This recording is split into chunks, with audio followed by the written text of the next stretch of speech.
am Beck and welcome to my anticipated releases for 2025. I usually do this video and then more announcements come out. So I'm just doing this video with the books I have now, and then eventually I might do a part 2 later on, but I'm not separating parts 1 and 2 into like the beginning of the year and the end of the year. This is just all of the releases I know about that I'm excited about right now and I wanted to talk about. I'll start with an obvious one because that way I can get it out of the way, and that is Onyx Storm, which is the third book in the Emperor series, which is Fourth Wing, Iron Flame, and then the third book Onyx Storm, and that comes out on the 21st of January. It follows Violet. She's initially going to be a scribe, but her mother forces her to join the Riders Quadrant, where she has to literally fight for her life in the hopes that she can bond a dragon. And it's a war academy, so they're training for war outside of their wards, and it's also got a romance in there as well, which is key to the story. It's a series I've really enjoyed so far. I've been doing my reread of it in preparation so I remember everything in time for Onyx Storm, and I'm just looking forward to that release coming out. I've pre-ordered the audiobook because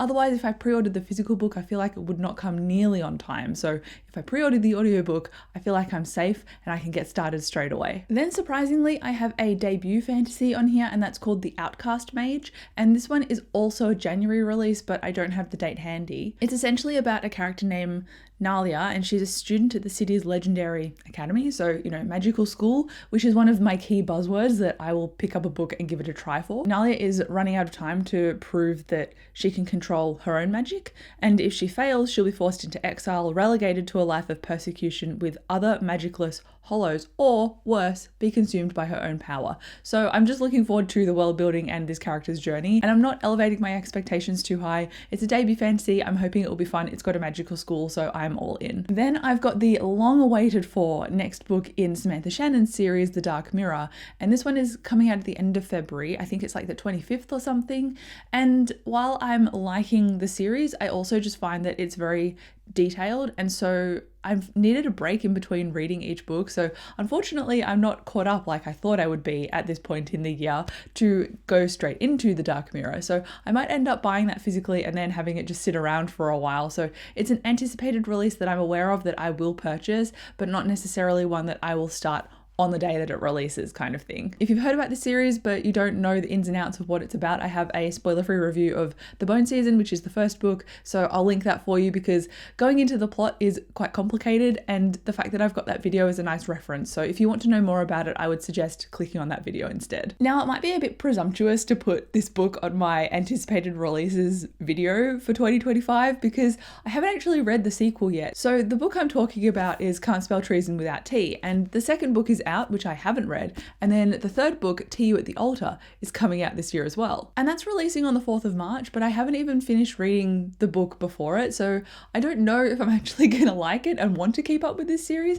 I think I gave this a 3 stars. Like, it was enjoyable, it was cozy, it was sweet, it was a female-female romance. These two characters ran away from their major responsibilities and started a tea shop together, so it was just sweet. There was found family, they were establishing themselves within this small town as well. And the second book I think involves a pirate ship, a crew, and a very small stakes quest. So I'm looking forward to giving that a try, but again, I haven't read it. So is Tea You at the Altar presumptuous of me to put on this list? Perhaps, but I've done it anyway and I hope it's good, so fingers crossed. This book is also a March release coming out on the 6th, and it's called The Witch's Guide to Magical Innkeeping. So it's another cozy fantasy book, and it's by the same author that wrote The Very Secret Society of Irregular Witches, and I read that in 2024 and I understand why people like it, but there was something about the plot that made me go, actually, I really enjoyed this. I didn't love it. It was quite a jarring reveal. So I'm hoping that this book, which is not related to that one in the slightest, I think they're both standalones,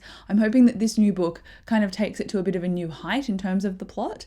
And if it doesn't, I'm going to be disappointed. So I hope that it does right by me. The synopsis says it is a whimsical and heartwarming novel about a witch who has a second chance to get her magical powers and her life back on track. It says that Sarah Swan used to be one of the most powerful witches in Britain.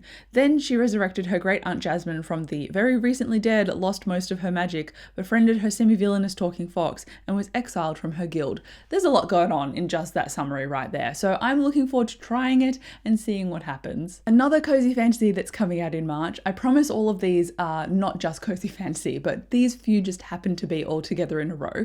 This one's coming out on the 11th, and it's called Homegrown Magic, and it says it's a delightful queer romantic fantasy full of friends to lovers chemistry, found family, rival family drama, drama, and cozy garden magic from 2 YA acclaimed authors making their debut in the adult space. So because it's becoming an adult book, I'm keen to try it, but sometimes when authors transition from young adult to adult, it's still almost like they've got a fit in both worlds. So I'm going to be interested to see how I end up falling with my opinion on this one. I hope it's enjoyable, but I just also hope it's not too juvenile at the same time. And then I've recently been getting into Emily Henry. I've read Beach Read and Funny Story, and I've enjoyed both of them so far. So I'm keen to try Book Lovers and then I think People We Meet on Vacation. Those are the 2 I haven't read yet. She might even have another one that I'm not aware of right at this moment. And I'm just enjoying her writing, to be honest. And she's got a new book coming out on the 22nd of April called Great Big Beautiful Life. And it again follows 2 authors as characters. And it says 2 writers compete for the chance to tell the larger than life story of a woman with more than a couple of plot twists up her sleeve in this dazzling and sweeping new novel from Emily Henry. I'm just keen to put it on my list of to read or to purchase even because I've enjoyed her work so far. They've hit like 4.5 stars for me. So with that track record, I'm keen to continue reading and supporting an author, and I hope that the other books that she's already published also hit that high for me. I've noticed that some people are really mixed in the sense of they love 1 or 2 books by Emily Henry and don't care for the others, or they just love all of them, or they hate all of them. And I'm definitely falling in the ballpark at the moment of like loving all of the ones I'm reading. So I really hope that maintains consistency. Now I can't believe this next one is finally releasing because it has been yonks. I actually don't know how many years it has been, but Silverborn by Jessica Townsend is coming out. And this is the 4th book in the series. It started out with Nevermore, which is the first book in the Trials of the Morrigan Crow series. I'm surprised I remembered that given that I've read these so long ago, and part of me wants to reread them because they're just whimsical kids books and it's about Morrigan Crow. She's got a curse on her and that means that she's going to die at a certain point in her childhood. I think it's like 11 or 12, but then this wizard comes and sweeps her into his arms and goes, no, you're not going to be cursed any longer. Like, I'm going to raise you, you're going to go to a magical school and that kind of thing. So she leaves her awful family, goes with this wizard who's her new mentor, and then has this amazing new life and makes all these new friends and goes on these adventures. And I'm really enjoying it because it's got like a friendly, playful attitude and it's really easy to love, but it's also got like a bit of an undertone of seriousness as well. So it gets the balance right and I really like that. And I've been waiting for Silverborn for such a long time and it's finally coming. I could not tell you what it's about because I have not looked up the synopsis because I don't really want to know too much either. And I think for the 4th book in a series, it's nice to leave things a bit of a mystery. Then I've got another audiobook that I'm going to pre-order because you guessed it, Joe Abercrombie is coming out with a new title called The Devils. And I think this is a fantasy book about very much unlikable characters again. And I think it's also got demons in it. So, you know, demons, fantasy, Joe Abercrombie's narration, sign me up honestly, because he writes such dark, morally grey characters that I am keen to give this one a try, especially because it's outside of the First Law world, which is his other long-standing fantasy series. So it's a trilogy, but then it's got standalones, and it's also outside of his A Little Hatred series, which continues some of the characters' journeys. So I'm looking forward to starting something completely brand new by him. And Steve Pacey, who did the audiobooks for all of those, is doing the audiobooks for The Devils. And Steve Pacey is absolutely incredible. So I am so excited to read this on the 6th of May. This one I've also, I said pre-ordered, but I've pre-ordered on Audible because I will get it immediately and I'm really looking forward to it. I also had the final book on this list. I also had another release coming out on the 6th of May. However, I've been informed that Goodreads have changed their release date on me and I'm now heartbroken because this is my most anticipated release of 2025 and it's The Strength of the Few by James Islington, and it's the continuation of The Will of the Many, which I was obsessed with in 2024, and now I have to wait even longer to read the sequel. And this is a Roman-inspired fantasy, and I think if you just want to know about this book, go and check out my spoiler-free review because I summarized it much better than I will here in that video. It's not coming out in May anymore. It's coming out in September. I have longer to wait. I'm sad about it. I don't know exactly when in September it's coming out, but I'm hoping it's not the end of September. It probably will be though. That is all for my anticipated releases. I have a lot to wait for, but I've got a lot coming up that I'm excited for as well. Let me know if you know of any coming out soon that I might have missed because I'm always keen to add stuff to my to be read pile. But thank you so much for watching this video. Like, comment, subscribe if you enjoyed. I'll come and chat to you down below in the comments and I'll see you in my next video. Bye.